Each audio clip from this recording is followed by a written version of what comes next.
Le 10 août 1978, dans une salle de réunion à Paris, un homme signe un document. D'un trait de stylo, il cède une usine, des milliers de travailleurs, des décennies d'histoire. Le prix inscrit sur le contrat, $1 américain. Pas 1 milliard, pas 1 million. $1.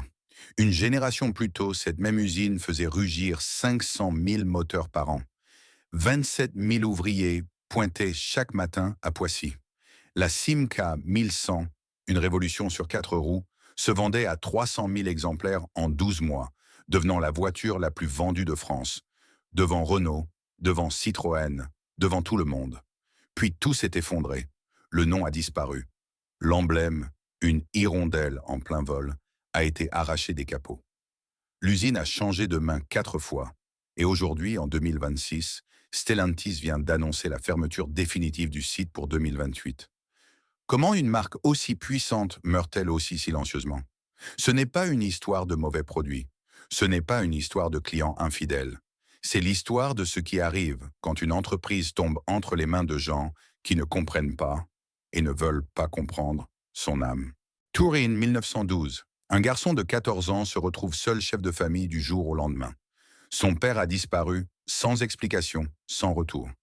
Il reste une mère, une sœur et une petite entreprise de transport que personne ne sait comment faire tourner. Enrico Teodoro Pigozzi n'a pas le choix. Il retrousse ses manches. C'est le premier trait de caractère de cet homme. Il ne fuit pas les problèmes. Il les absorbe, les transforme et en tire quelque chose d'utile. Après la Grande Guerre, le jeune Enrico a le flair des opportunistes intelligents. Les armées alliées laissent derrière elles des milliers de véhicules militaires à liquider. Lui les rachète, les revend, empoche la différence. Ce n'est pas de l'industrie, c'est de la survie. Mais c'est aussi le début d'une obsession, les machines à moteur. Il passe ensuite au commerce du charbon, puis à l'import d'acier.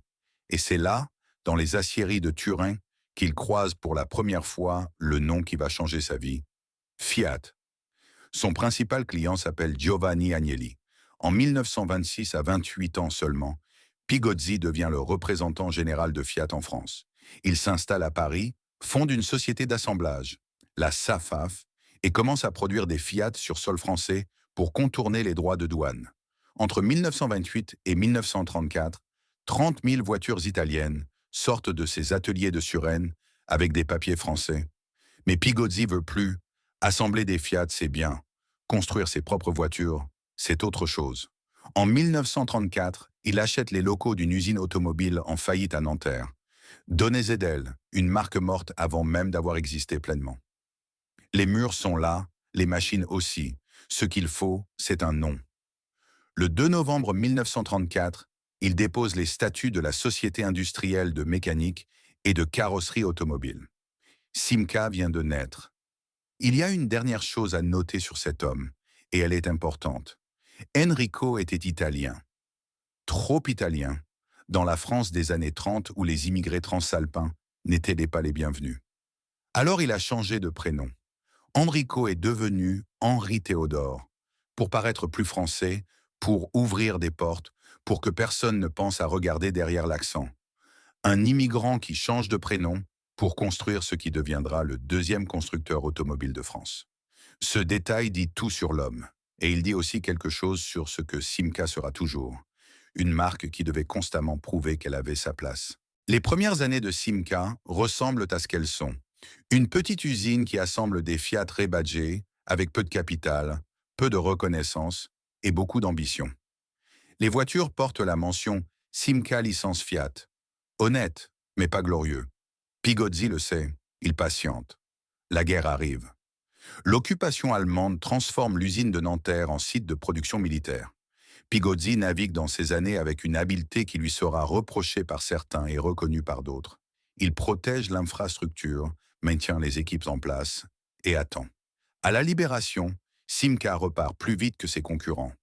En 1947, 70% de sa production part à l'export. Une performance que peu d'entreprises françaises peuvent égaler à cette époque. Mais le vrai tournant arrive en 1951. Cette année-là, Simca lance la Ronde. Première voiture entièrement conçue par Simca. Pas un Fiat déguisé, pas une licence étrangère. Un moteur maison de 1221 cm3, 45 chevaux, une carrosserie monocoque moderne. La Ronde est fiable, accessible, élégante à sa manière. Les Français l'adoptent immédiatement. En 1953, pour prouver la solidité de sa mécanique, Simca envoie une Aronde sur l'anneau de Montlhéry. Elle y parcourt 100 000 km à une moyenne de 100 km par heure. L'exploit est salué dans toute la presse automobile européenne. Simca n'est plus une curiosité, c'est un constructeur sérieux. Mais Pigozzi ne s'arrête pas là. Il a l'œil sur quelque chose de beaucoup plus grand. En 1951, Ford France cherche à vendre son usine de Poissy. Les raisons sont multiples. Grève à répétition, inquiétude sur la montée du Parti communiste dans la région parisienne et une direction américaine qui ne croit plus au marché français. Ford veut sortir. Pigozzi achète. L'usine entière, les bâtiments, les machines, les 1800 ouvriers, les droits sur le nouveau modèle en développement. Et avec elle, il obtient quelque chose d'inestimable. Un terrain immense en bord de Seine, à Poissy, à 20 km de Paris, avec une capacité d'expansion que Nanterre ne pouvait pas offrir. Dès 1955, les bulldozers travaillent. De nouveaux bâtiments sortent de terre. En moins d'un an, plus de la moitié du site est construite. La production grimpe. 3 000 voitures en 1947, 42 000 en 1955. Un bond de 14 fois en 8 ans. Simca ferme Nanterre en 1961 et concentre tout à Poissy. Un seul site, une seule machine. Une ambition totale. Les chiffres suivent. En 1959, Simca dépasse Peugeot et Citroën en volume de production. Deuxième constructeur de France, derrière Renault uniquement. Dans les rues de Paris, une voiture sur 5 sort de Poissy. L'usine tourne à plein régime. 27 000 ouvriers, des centaines de milliers de véhicules par an, une ville entière qui vit au rythme de ses chaînes de montage. Et en 1961, Simca frappe encore. La Simca 1000, moteur arrière, châssis tubulaire, prise accessible, devient en quelques mois la voiture du peuple français. Sa version rallye, avec son moteur de 1294 cm3, atteint 140 km par heure et fait de Simca un nom respecté jusque sur les circuits amateurs. Poissy ronfle. Les commandes s'accumulent, le carnet est plein. Henri Pigozzi, l'immigrant turinois qui vendait de la ferraille, a construit en 30 ans ce qu'aucun grand groupe financier n'aurait parié sur lui pour réussir. Mais à ce moment précis, au sommet, quelqu'un d'autre commence à regarder Poissy avec intérêt. Quelqu'un venu de très loin, et qui ne comprend pas encore ce qu'il est en train d'acheter. En 1958, Chrysler achète discrètement 15% de Simca, une participation minoritaire présentée comme un simple partenariat industriel. Pigozzi accepte. Il a besoin de capitaux pour financer l'expansion de Poissy et un allié américain lui semble une garantie de stabilité. C'est le premier calcul qu'il regrettera. Chrysler ne vient pas en partenaire. Chrysler vient en prédateur patient. En 1963, le groupe américain monte sa participation à 64% et prend le contrôle effectif de l'entreprise. Les conseils d'administration changent, les priorités changent. Et le 31 mai 1963, Henri Pigozzi est convoqué pour la dernière fois dans le bureau qu'il occupait depuis 29 ans. Il est prié de partir. L'homme qui a fondé Simca, qui a acheté Poissy quand personne n'en voulait, qui a construit le deuxième constructeur de France à partir d'une usine en faillite, cet homme est mis à la porte par des actionnaires américains qui ne connaissent pas le nom de la moindre rue de Poissy. Il a 65 ans. Il ne reviendra jamais. 18 mois plus tard, le 18 novembre 1964, Henri Théodore Pigozzi meurt à Neuilly-sur-Seine. Il ne verra pas ce que Chrysler fera de son œuvre. Peut-être est-ce une grâce. Sur les capots des voitures qui sortent de Poissy, un changement discret s'opère. L'hirondelle en plein vol, légère, française, reconnaissable, disparaît progressivement. À sa place apparaît le Pentastar de Chrysler, une étoile à 5 branches, géométrique, froide, américaine. Ce n'est pas qu'un logo, c'est un signal. Chrysler ne cherche pas à comprendre ce que Simca représente pour les Français. Chrysler cherche à rentabiliser un actif industriel. Poissy n'est plus le cœur d'une marque. C'est une ligne dans un tableau Excel de Détroit.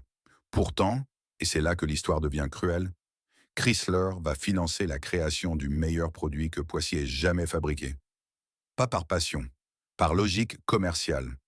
Et ce produit va vendre 2 millions d'exemplaires, devenir la voiture la plus vendue de France, inspirer une génération entière de constructeurs européens. Mais il portera le mauvais nom. Et quand il aura fini de briller, Chrysler l'abandonnera comme on abandonne un outil usé. En attendant, les années 60 avancent. Les ouvriers de Poissy pointent chaque matin sans savoir encore que leur entreprise a changé d'âme. Les chaînes tournent, les voitures sortent. De l'extérieur, rien n'a changé. Mais à l'intérieur des bureaux, les réunions se tiennent désormais en anglais. Les décisions remontent à Détroit. Et les ingénieurs français qui ont passé des années à concevoir de nouvelles architectures mécaniques doivent maintenant justifier chaque franc dépensé devant des directeurs financiers qui rentrent à New York le vendredi soir. Simca est toujours debout. Son fondateur est mort. Sa direction est à 5000 km. Et dans les ateliers de Poissy, une équipe d'ingénieurs français travaille en silence sur un projet secret. Ils l'appellent Projet 928. Ils ne savent pas encore qu'ils sont en train de dessiner le futur de l'automobile européenne. Ils ne savent pas non plus que ce futur ne portera pas leur nom très longtemps. Le projet 928 démarre en 1962. L'équipe d'ingénieurs de Poissy a reçu une mission claire: concevoir une voiture familiale compacte, accessible, moderne. Quelque chose entre la Simca 1000 et les grandes berlines. Une voiture pour tout le monde. Ce qu'ils vont produire dépasse largement la commande. Les ingénieurs Philippe Grundler et Charles Scales font des choix audacieux pour l'époque. Traction avant, moteur transversal, carrosserie 5 portes avec haillons arrière, suspension à barre de torsion réglée pour le confort, habitacle spacieux malgré un gabarit compact. Chaque décision vise la même chose: donner à une famille ordinaire une voiture extraordinairement bien pensée. En 1967, la Simca 1100 sort de Poissy. Pour comprendre ce que représente cette voiture, il faut se rappeler ce qui existe en 1967. La Mini est petite et inconfortable. Les berlines françaises sont conventionnelles, à propulsion, avec des coffres séparés. La Simca 1100 arrive avec 5 portes, la traction avant, un haillon pratique et une tenue de route moderne. Elle invente la formule que Volkswagen perfectionnera avec la Golf en 1974, 7 ans plus tard. La Simca 1100 n'est pas en avance sur son temps. Elle est son temps, avant tout le monde. Les Français le comprennent immédiatement. En 1968, première année complète de commercialisation, 242 exemplaires sortent de Poissy. Un démarrage fulgurant. Mais ce n'est qu'un début. Les années 70 transforment le succès en phénomène. En 1971, la Simca 1100 devient la voiture la plus vendue de France, devant la Renault 12, devant la Citroën GS, devant tout le catalogue national. En 1971, 1972 et 1973, plus de 200 000 exemplaires quittent Poissy chaque année. Et en 1973, le record absolu, 296 984 voitures en 12 mois. Presque 300 000 voitures, d'une seule usine, en une seule année. Les chaînes de Poissy tournent 24 heures sur 24. Les ouvriers travaillent en 3 équipes. La ville entière vit au rythme de la 1100, les restaurants du centre, les commerces, les écoles. Quand Poissy va bien, c'est que la 1100 se vend, et en 1973, Poissy va très bien. Au total, entre 1967 et 1982, 2 millions de Simca 1100 seront produites. 2 millions de familles françaises, belges, espagnoles, britanniques, qui choisissent dans cette voiture pour emmener leurs enfants à l'école, partir en vacances dans le sud, faire les courses le samedi matin. Mais voilà le paradoxe douloureux.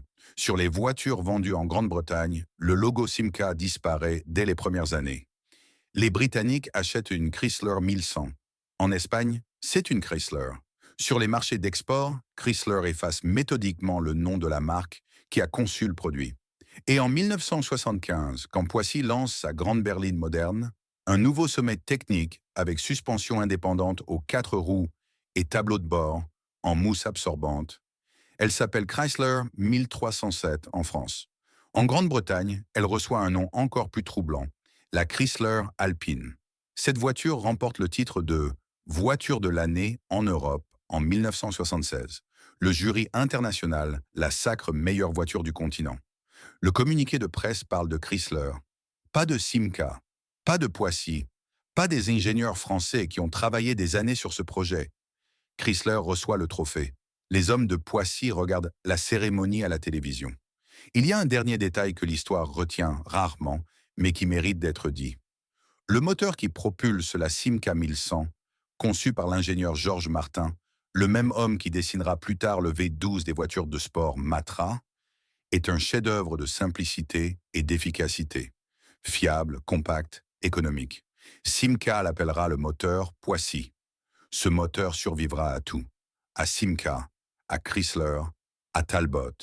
Il continuera de tourner sous le capot des Peugeot jusqu'en 1991, 30 ans après sa conception. 30 ans pendant lesquels des millions d'automobilistes conduiront un moteur français sans savoir qu'il porte le nom d'une ville et d'une marque disparue. Le meilleur produit de Simca a vécu sous d'autres noms. Le meilleur moteur de Simca a survécu à la marque de 20 ans. Et pendant que Poissy battait tous les records de vente, à Détroit, quelqu'un regardait les chiffres et commençait à faire un autre calcul. Pas comment vendre plus, comment partir. Pour comprendre ce qui arrive à Simca en 1978, il faut regarder ce qui se passe à Détroit entre 1973 et 1978. Parce que la mort de Simca ne commence pas à Poissy.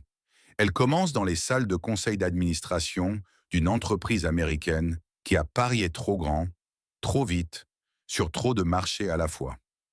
En octobre 1973, les pays arabes membres de l'OPEP décrètent un embargo pétrolier contre les nations occidentales. Le prix du baril quadruple en quelques mois. Du jour au lendemain, les grandes berlines américaines gourmandes en carburant deviennent invendables. Chrysler, qui a construit toute sa gamme autour de ces mastodontes, se retrouve avec des stocks que personne ne veut. Les pertes s'accumulent à Détroit. Des milliards de dollars. Chrysler Amérique est en train de mourir à petit feu. Et Chrysler Europe, c'est-à-dire Simca en France, Roots Group en Angleterre, Barreiros en Espagne, n'est plus une opportunité. C'est un poids que Détroit ne peut plus porter. Les directeurs financiers de Chrysler regardent leurs actifs européens avec une seule question. Combien peut-on en tirer pour boucher les trous à Détroit? La réponse qu'ils obtiennent les dévaste. Chrysler Europe ne vaut rien sur le marché. Les usines sont vieillissantes. Les marques sont confuses. Les syndicats sont puissants. Et les pertes européennes s'ajoutent aux pertes américaines dans un tourbillon qui menace d'engloutir le groupe entier. À Poissy, les ouvriers lisent les journaux. Les rumeurs circulent dans les vestiaires. Quelqu'un dit que les Américains veulent partir. Quelqu'un d'autre répond que c'est impossible. Chrysler a investi des centaines de millions dans l'usine. Personne ne part en abandonnant autant. Ils ont tort. En 1978, PSA Peugeot Citroën est en pleine expansion. Le groupe vient d'absorber Citroën 2 ans plus tôt et cherche à consolider sa position en Europe. Son président, Jean-Paul Paraire, voit dans la détresse de Chrysler Europe une occasion historique. Les négociations durent plusieurs mois. Elles se tiennent à Paris, à Londres, à Détroit. Les équipes juridiques travaillent jour et nuit. Et progressivement, un accord prend forme. PSA reprendra tout. Les usines, les marques, les contrats de travail, les dettes. L'intégralité des opérations européennes de Chrysler. Le prix de vente inscrit sur le contrat final, $1 américain. Pas 1 milliard, pas 100 millions, pas même 1 million, $1. Le chiffre est symbolique. PSA assume en réalité des dettes et des obligations considérables. Mais il dit quelque chose de brutal sur la valeur réelle que Chrysler accordait à son empire européen. Quelque chose qu'ils avaient construit pendant 15 ans, au prix de milliards d'investissements, vendus pour moins que le prix d'un café. Le 10 août 1978, les signatures sont apposées. Chrysler Europe appartient désormais à PSA. Ce matin-là, à Poissy, les chaînes de montage tournent comme d'habitude. Les ouvriers de l'équipe du matin ont pointé à 6 heures. Les carrosseries avancent lentement sur les rails. Les boulons sont serrés, les moteurs sont installés.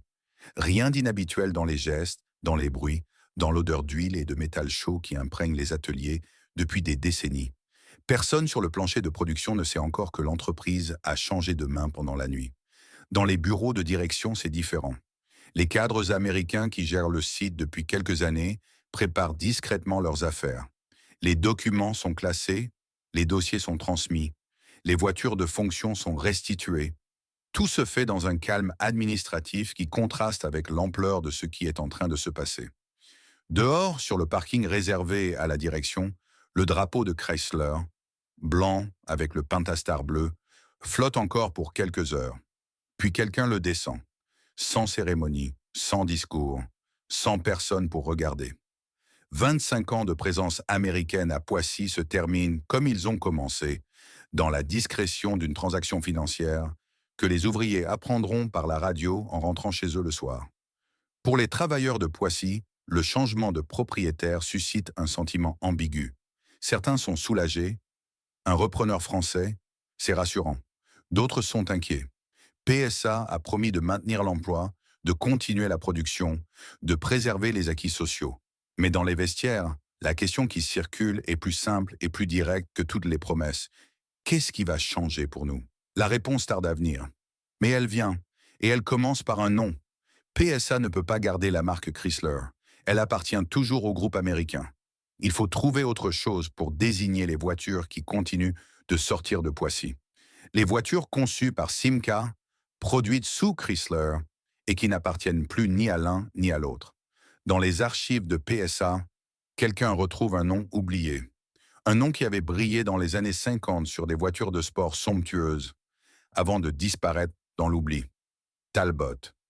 C'est ce nom-là qu'on va coller sur les Simca, sur les voitures nées à Poissy, conçues par des ingénieurs français, vendues à 2 millions de familles européennes sous le nom de Simca, puis de Chrysler. Maintenant, elles s'appelleront Talbot, et le compte à rebours final vient de commencer. Il faut comprendre ce que représente le nom Talbot pour un Français de 1979. Rien, absolument rien. Talbot est une marque britannique de voitures de sport qui a cessé d'exister dans les années 50. Elle n'a jamais vendu une seule voiture en France sous ce nom. Elle n'a aucune histoire dans les garages, aucune affiche dans les chambres d'adolescents, aucun souvenir dans les mémoires de famille. C'est un nom propre, sans visage, sans odeur, sans émotion attachée. PSA le choisit précisément pour ça, une ardoise vierge, un nom qu'on peut remplir de n'importe quoi. Le problème, c'est que les voitures qu'on va vendre sous ce nom ne sont pas n'importe quoi. Ce sont des Simca, des voitures que les Français connaissent, que les mécaniciens savent de réparer, que les familles ont conduites pendant des années.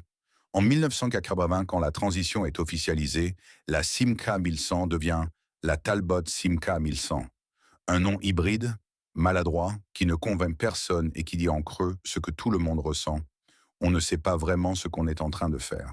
L'année 1981 marque la disparition officielle du nom Simca sur les véhicules neufs. 46 ans après la fondation par Pigozzi, 20 ans après le rachat de Poissy par Ford. Le nom qui avait porté 2 millions de 1100, des centaines de milliers d'Arondes, des générations entières de voitures populaires françaises, ce nom est rayé des catalogues. Dans les concessions, les vendeurs doivent apprendre à dire Talbot. Certains n'y arrivent pas. Les clients non plus. PSA investit massivement pour faire vivre cette nouvelle marque. Trop massivement. Le groupe perd de l'argent chaque année de 1980 à 1985. 5 années consécutives de pertes, directement liées au coût de l'absorption de Chrysler Europe et à l'échec commercial progressif de la gamme Talbot. La tentative la plus désespérée s'appelle la Talbot Tagora. Lancée en 1980, cette grande berline haut de gamme est censée imposer Talbot dans un segment prestigieux, créer une image de marque forte, convaincre les acheteurs que Talbot est un vrai constructeur avec une vraie ambition. La voiture est techniquement compétente. Elle est même confortable. Personne n'en veut. Les clients qui cherchent une grande berline française achètent une Peugeot 604 ou une Citroën CX. Des marques qu'ils connaissent, qu'ils respectent, auxquelles ils font confiance. Talbot n'a pas le temps de construire cette confiance. Elle n'en aura jamais le temps. La Tagora est retirée du marché en 1983 après des ventes catastrophiques. C'est l'échec le plus visible d'une stratégie qui ne fonctionne pas. Pendant ce temps, dans les ateliers de Poissy, les ouvriers continuent de produire. Les chaînes tournent, mais les commandes diminuent, les stocks s'accumulent. Et dans les couloirs de la direction, une question commence à circuler à voix basse. Jusqu'à quand? En 1983, quelque chose de décisif se produit.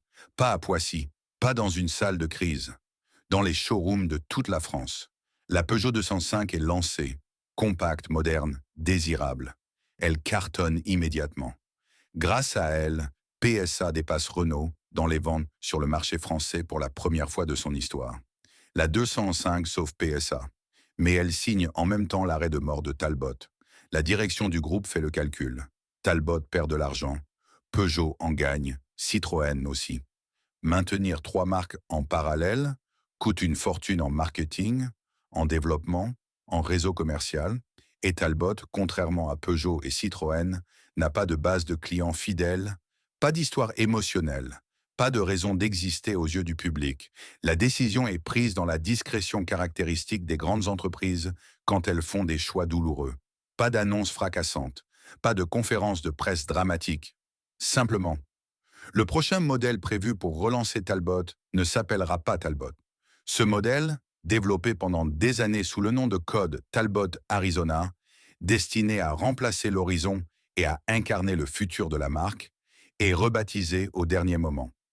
En octobre 1985, il sort des chaînes de Poissy sous un autre nom, Peugeot 309. C'est fini. PSA vient de décider, sans le dire clairement, que Talbot n'a pas d'avenir. Le modèle qui devait la sauver porte le lion de Peugeot sur sa calandre. Les ingénieurs qui ont travaillé sur ce projet depuis des années regardent la première 309 sortir de l'usine. Certains d'entre eux avaient déjà dessiné la Simca 1100. Ils ont vu leur travail s'appeler Chrysler, puis Talbot, maintenant Peugeot, toujours Poissy, jamais le même nom. En 1987, PSA officialise ce que tout le monde savait depuis 2 ans. Talbot est abandonné sur les voitures de tourisme.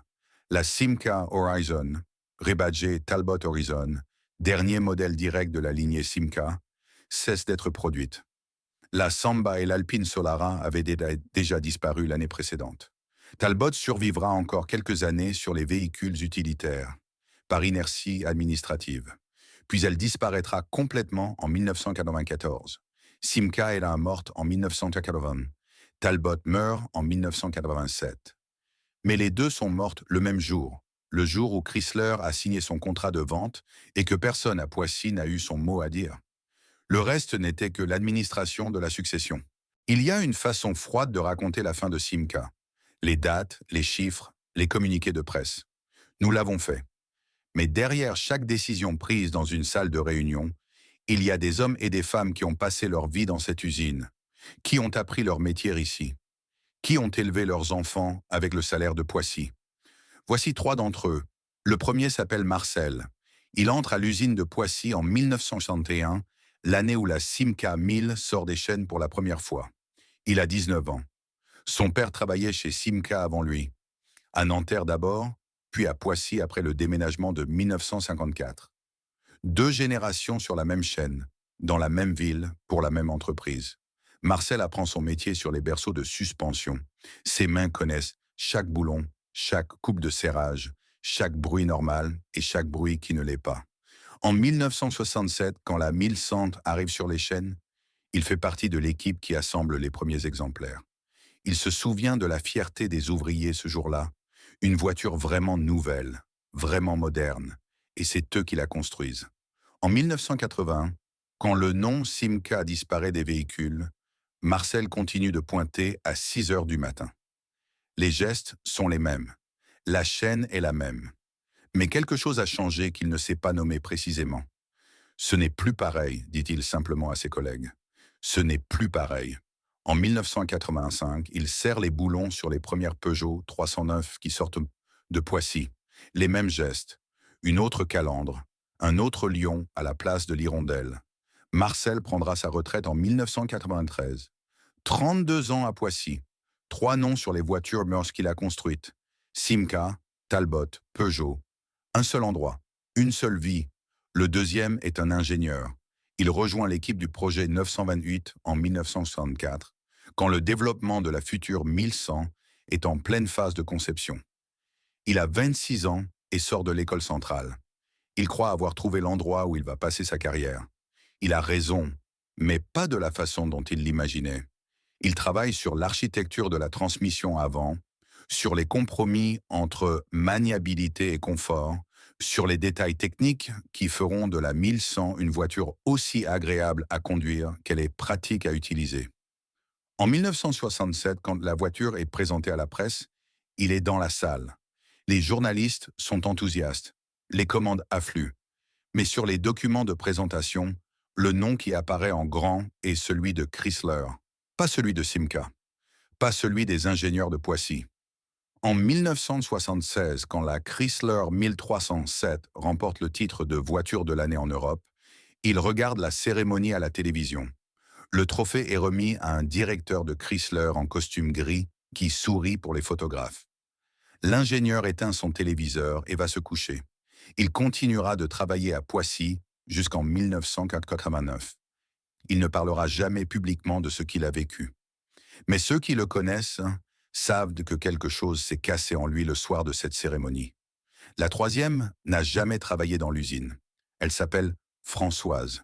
Elle est née à Poissy en 1945, fille d'un ouvrier de Fort-de-France, l'usine qui deviendra Simca 4 ans plus tard. Elle a épousé un mécanicien de Poissy en 1968. Son fils aîné a pointé à l'usine en 1987, sous Peugeot, plus sous Simca. 3 générations, 3 noms sur la même chaîne. Françoise dit une chose simple quand on lui parle de Simca.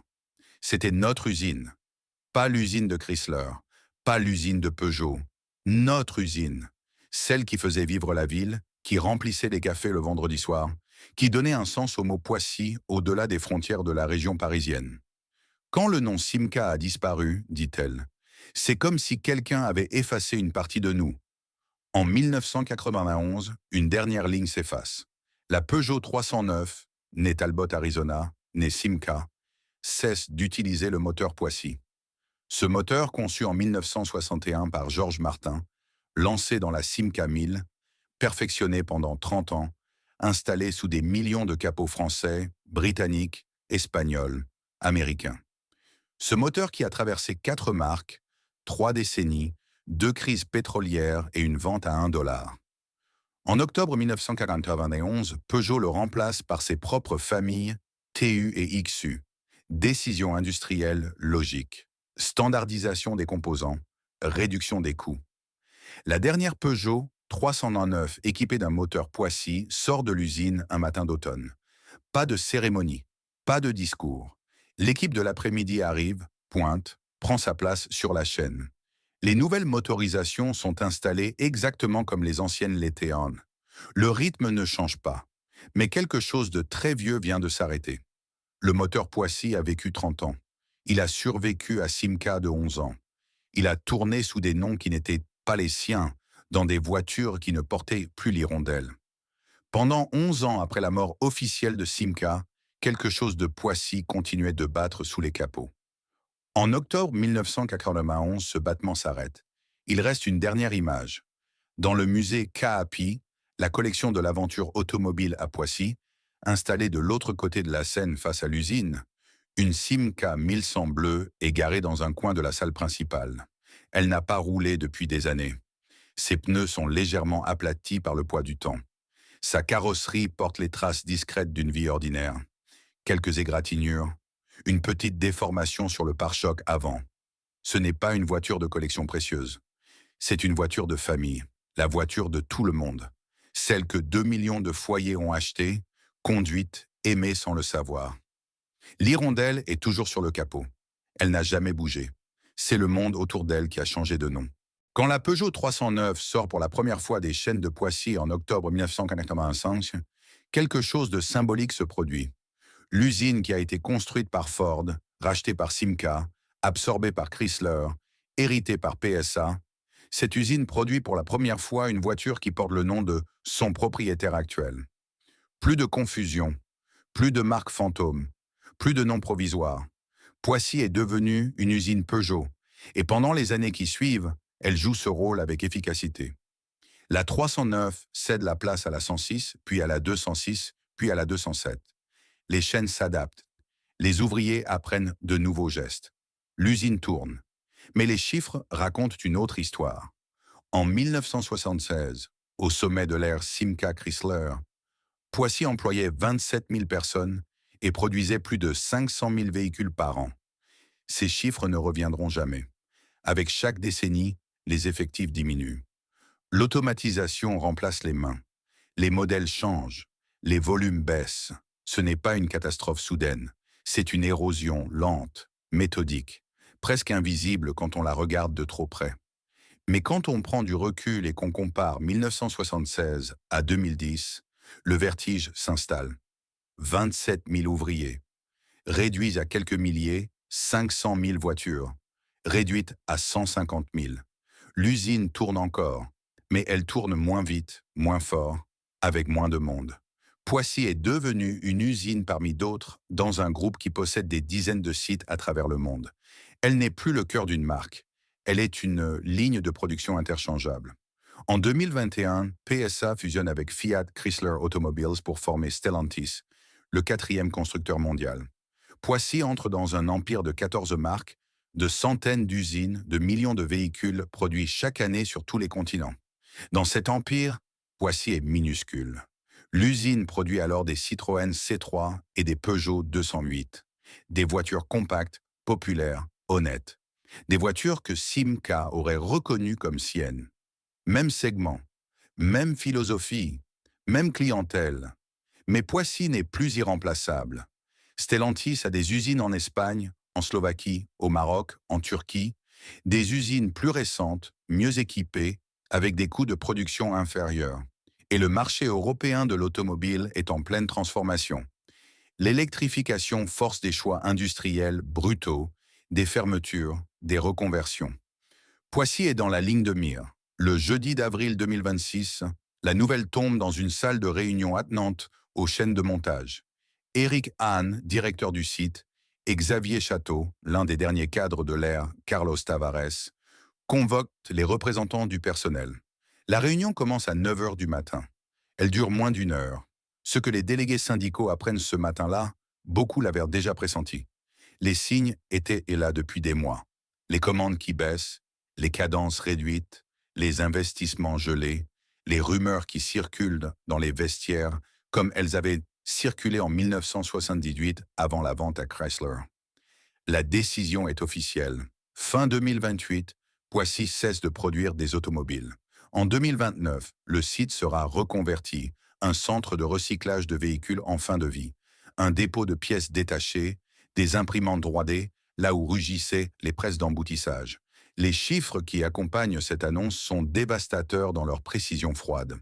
En 2023, Poissy produisait encore 145 800 véhicules. En 2026, la prévision tombe à 68 000, en 2027 à 65 000. Une chute de plus de 50% en 3 ans. Et ce n'est pas le résultat d'une crise passagère. C'est la conclusion d'une trajectoire longue et inexorable. En 2030, quand la reconversion sera achevée, 1200 personnes travailleront encore sur le site. Pas pour construire des voitures, pour recycler celles que d'autres ont construites ailleurs. 27 000 en 1976, 1200 en 2030. Il faut s'arrêter un instant sur ce chiffre. 27 000 familles qui vivaient du travail de Poissy. 27 000 salaires, 27 000 matins où quelqu'un quittait sa maison pour aller construire quelque chose de concret, de réel, de tangible. Une voiture que quelqu'un d'autre allait conduire, avec laquelle quelqu'un d'autre allait emmener ses enfants à l'école, partir en vacances, rentrer tard le soir après une longue journée. Il faut s'arrêter sur ce chiffre. Parce que derrière les décisions industrielles, les tableaux de rentabilité, les stratégies de groupe, il y a ça. 27 000 vies organisées autour d'un même endroit, réduites à 1200. Poissy sera la dernière usine automobile de la région parisienne à fermer ses portes. Toutes les autres sont déjà parties, Renault à Boulogne-Billancourt, Citroën à Javel, les ateliers qui faisaient de Paris et de sa banlieue le cœur battant de l'industrie automobile française pendant un siècle. Elles sont toutes parties, reconverties en logements, en bureaux, en centres commerciaux. Les grues ont remplacé les presses. Les promoteurs immobiliers ont remplacé les contremaîtres. Poissy résistait encore. Depuis 1940, depuis l'époque où l'usine Ford ouvrait ses portes, quelques semaines avant que les Allemands entrent dans Paris, ce site produisait des voitures sans interruption. 88 ans de production continue, 5 propriétaires, 6 marques automobiles différentes, 2 guerres froides, 3 crises pétrolières, une pandémie mondiale. Tout ça, Poissy l'avait traversé. Ce que Poissy ne traversera pas, c'est la transition vers le véhicule électrique dans un marché européen en contraction, avec des coûts de production trop élevés pour une usine héritée des années 40, dans une région où chaque mètre carré industriel vaut une fortune. L'histoire de Poissy ne se termine pas dans le drame, elle se termine dans la comptabilité. Et c'est peut-être ça le plus triste. Il y a une tentation, au moment de conclure une histoire comme celle-ci, de chercher un coupable unique. Chrysler qui a acheté sans comprendre, PSA qui a hérité sans passion, Stellantis qui ferme sans cérémonie. Mais la réalité est plus complexe et plus universelle. La première leçon de Simca, c'est que l'âme d'une entreprise n'est pas dans ses murs. Poissy est toujours debout. Les bâtiments construits par Ford en 1940 sont encore là, agrandis, modernisés, mais reconnaissables. Les chaînes de montage tournent encore, pour quelques années. Et pourtant, Simca est morte le 31 mai 1963, le jour où Henry Pigozzi a été prié de quitter son bureau. Pas en 1978 quand Chrysler a vendu. Pas en 1981 quand le nom a disparu des véhicules. Pas en 1987 quand Talbot a été abandonné. En 1963, quand l'homme qui savait ce que la marque représentait, ce qu'elle devait être, ce qu'elle devait faire pour ses clients, quand cet homme a été remplacé par des directeurs financiers qui regardaient à Poissy comme une ligne dans un bilan annuel. Une marque, c'est une promesse faite à des gens précis. Simca promettait aux familles françaises ordinaires une voiture bien conçue, accessible, fiable, une voiture qui ne les prenait pas pour des clients de seconde zone. Pigozzi comprenait cette promesse parce qu'il en venait. Il était lui-même un homme ordinaire qui avait construit quelque chose d'extraordinaire. Chrysler ne comprenait pas cette promesse. Il voyait des parts de marché, des volumes de production, des retours sur investissement. Quand on ne comprend pas l'âme d'une marque, on peut très bien continuer à vendre ses produits pendant des années, mais on ne peut pas la faire grandir. Et inévitablement, on finit par la tuer. Non pas d'un coup brutal, mais d'une série de décisions raisonnables qui, mises bout à bout, constituent un assassinat lent. La deuxième leçon, c'est que le prix d'achat ne dit rien du coût réel. Chrysler a payé des centaines de millions pour entrer dans Simca. PSA a payé $1 pour en hériter. Dans les deux cas, la transaction était une illusion. Chrysler a payé trop cher pour quelque chose qu'il ne savait pas gérer. PSA a payé presque rien pour quelque chose qui allait lui coûter 5 années de pertes consécutives et l'énergie considérable d'un groupe entier. Le prix affiché sur un contrat de vente ne mesure pas ce qu'on achète vraiment. Il ne mesure pas les engagements envers les travailleurs, la complexité d'une marque à reconstruire, le coût humain d'une transition ratée, $1 et 10 ans de douleur. La troisième leçon appartient à Henry Pigozzi lui-même. Un immigrant turinois de 14 ans qui hérite d'une petite entreprise de transport, vend de la ferraille, devient importateur de voitures, fonde une marque automobile dans un pays qui n'est pas le sien, la hisse au rang de deuxième constructeur national, et se fait mettre à la porte par ceux à qui il avait ouvert la porte. Cette trajectoire dit quelque chose d'important, pas sur l'injustice du monde des affaires, même si elle est réelle, sur ce qu'il est possible de construire quand on n'a pas peur de commencer de rien. Pigozzi n'avait pas de diplôme d'ingénieur. Il n'avait pas de capital familial. Il n'avait même pas la nationalité française quand il a fondé Simca. Il avait un réseau, une intuition, une capacité à voir des opportunités là où les autres voyaient des ruines. Littéralement, puisqu'il a fondé Simca dans une usine en faillite. Ce que Pigozzi a construit a duré 46 ans sous son nom et continue d'une certaine façon jusqu'en 2028 sous d'autres noms, dans les mêmes murs, sur les mêmes bords de Seine. Pas mal pour un marchand de ferraille de Turin. Et Poissy dans tout ça? En 2029, quand les dernières voitures sortiront des chaînes et que les portes de l'atelier principal se fermeront pour la dernière fois, il restera de l'autre côté de la Seine ce petit musée, le Capiti, avec ses voitures immobiles et ses panneaux explicatifs que personne ne lit assez attentivement. Il restera cette Simca 1100 bleue dans un coin de la salle, ses pneus légèrement aplatis, son hirondelle sur le capot. Il restera les noms gravés dans l'histoire industrielle française. Aron, 1000, 1100, Horizon, les voitures du quotidien de millions de familles qui n'ont peut-être jamais réfléchi au fait qu'elles conduisaient quelque chose de remarquable. Et il restera cette question, simple et sans bonne réponse. Combien d'autres Simca existent en ce moment, dans des entreprises rachetées par des groupes qui ne comprennent pas leur âme, gérées par des directeurs financiers qui regardent des tableaux Excel depuis des bureaux à 5000 km? Combien d'hirondelles sont en train de disparaître des capots, silencieusement, pendant que les chaînes continuent de tourner et que personne ne dit rien? Simca, Poissy, 1934 à 1980. Une hirondelle en plein vol, construite par un immigrant, volée par des actionnaires, oubliée par l'histoire, mais pas par ceux qui savent regarder.